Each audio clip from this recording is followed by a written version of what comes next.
All right, what we're going to do now is consider a really important and very common sort of objection that Norcross goes through, and which he calls the rationality gambit.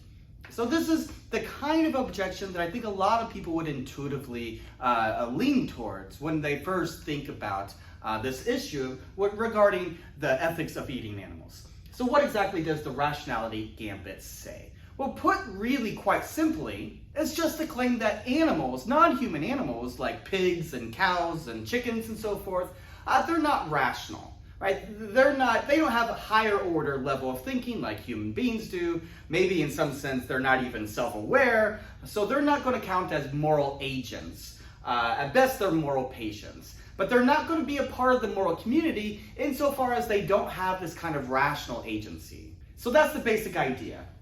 To have a moral status, one must have rational agency. So animals lack this, so they don't have a moral status. So it is not wrong to eat them. Right, that's the basic idea here. The moral gambit is saying that in order to be a part of the moral community, to have a moral status, it's required that you have some higher level ability to think and recognize, problem solve, essentially to be a rational agent. Another way to put this is to sort of have the ability to have self-consciousness, not just mere consciousness, not just merely being aware of your surroundings or your environment, but to recognize yourself as a self, sort of have that kind of metacognition, to be able to think about your own thoughts, to be able to recognize yourself as an agent, making plans, doing things intentionally, having goals, acting upon those goals, and so forth. And since animals, most non-human animals, largely lack that ability, they lack rational agency, they don't have it, and that's what justifies killing them and eating them as food. So this is the basic argument. Oftentimes we kind of associate this line of thinking about what it takes to have a moral status and what it takes to be a part of the moral community. This is oftentimes associated with Kantian ethics, Kant's view of what it takes to have a moral status. So now let's think about how Norcross is going to respond to this particular objection. His basic response is to try to show how this leads to the problem of marginal cases. So let's make sure we understand what that means. This is the argument from marginal cases. As a response, right? This is his response to this objection that he calls the rational gambit. So then the basic idea is that if rationality is what gives something, well, I'm just going to call it X, a moral status, such that they're in the moral community, then what should we say about the following cases? Right? So he's going to offer some cases where it's just not clear what we should say. Should we include them in the moral community, or should we exclude them from the moral community? If we exclude them from the moral community, like we do non-human animals, then that would seem to suggest that it's okay, it's morally permissible to eat them like we do animals. But then if we include them in the moral community as having a moral status, it can't be in virtue of having some sort of rational agency. In these cases, they lack rational agency. And so that's why they're marginal cases. They're kind of on the line where we're just not quite sure what to say about them. So then what sorts of cases is Norcross talking about here? Well, for instance, what about infants? Young infants, newborn infants, or maybe young children, maybe only a year old or so. Are these cases of young infants or young children, are they going to count as being part of the moral community? I think most people would want to say yes, they do count as being a part of the moral community. But notice that an infant, a newborn infant, is not rational. Maybe the infant will potentially be rational one day, but why should potential, possible rationality be more significant than actual, real suffering, right? Why is that significant? That's not clear. Ditto for children, young children. They're not currently rational, and so why do we include them in the moral community since they're not rational agents?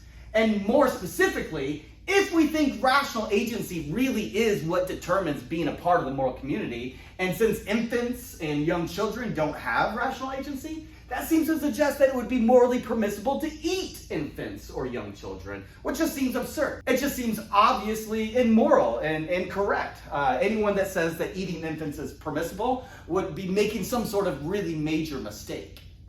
Or what about people with severe cognitive disabilities? Somebody that's experiencing some sort of major cognitive disability, some severe disability in that regard, they would not be rational, right? They would not have rational agency the way that we think, some people at least, think that is required to be a part of the moral community. Would it be morally permissible to kill them and eat them for food? No, of course not. Right? The mere fact that somebody has some severe cognitive disability does not mean they don't have a moral status, doesn't mean they're not a part of the moral community or that they're food. That just seems ridiculous. Or what about grandma, who might be experiencing advanced stages of Alzheimer's or dementia? Right? If grandma is experiencing some late stages of Alzheimer's or dementia, would it be morally permissible to eat grandma? No, of course not. That's just ridiculous. So again, we seem to be in a situation where we've got these cases where, either we're talking about infants or people with cognitive disabilities or somebody experiencing dementia. They clearly do not have rational agency. So that means they would not be a part of the moral community. But at the same point, it seems clearly false to say that they would be food. So then we can't seem to have it both ways. What are we supposed to do with these sorts of marginal cases?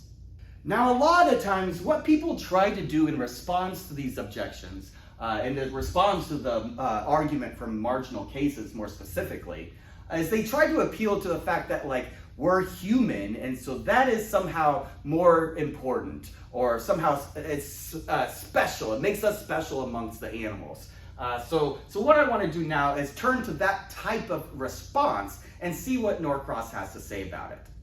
All right, so one very common response, a common response to the argument from marginal cases is that we are special in virtue of being human. Right? There's just something significant or special about being human that's different from these non-human animals. So the reason why it's not okay to eat grandma who's experiencing dementia, or to eat a young child or an infant, or somebody with cognitive disabilities, those are all cases where they're still human beings. And there's just something special about being human that we can't say is true about non-human animals. And the way in which Norcross responds to this objection is to introduce a very important term called speciesism. And this is actually a term that will come up again in future readings, so I want to make sure that it's clear here at the outset. So what is this notion of speciesism? Well, it's where we give preference based on species membership only, not on moral traits or properties. This is very similar to racism or sexism, right? So where racism and sexism, what makes these sort of things morally problematic and morally wrong is that we are making moral judgments based on some sort of group membership only, right? We're making moral judgments or moral claims based upon one's race or their gender or their sex. And that seems problematic, right? We should have a larger way to make these sort of judgments. Mere membership in a particular race or mere membership in one sex versus another is not sufficient to make the kinds of moral judgments or evaluations that are oftentimes attributed to people, right? So speciesism is similar to racism in this regard, insofar as we're making moral judgments or moral claims and evaluations merely based upon species membership in that sort of group, rather than on any sort of moral attributes, properties, or traits. So essentially what Norcross is saying here is that when we try to argue that there's just something special about being a human being, and that's why it's not permissible to eat grandma or to treat an infant child as food, is because they're human beings. Basically what he's saying is that's just another form of speciesism. That's just being committed to this claim that we can make moral evaluations based on species membership. And that's no different than racism or sexism.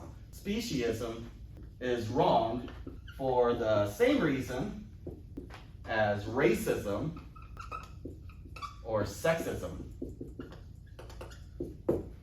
So that's how he tries to respond to this particular objection. Now, you'll see in the coming weeks that this notion of speciesism is going to come back up. It's a very significant sort of point, and you might wonder whether or not Norcross has actually done a good job of addressing this issue. Maybe there's other ways to approach it. But that's something that we're going to have to work on and think about in a different module.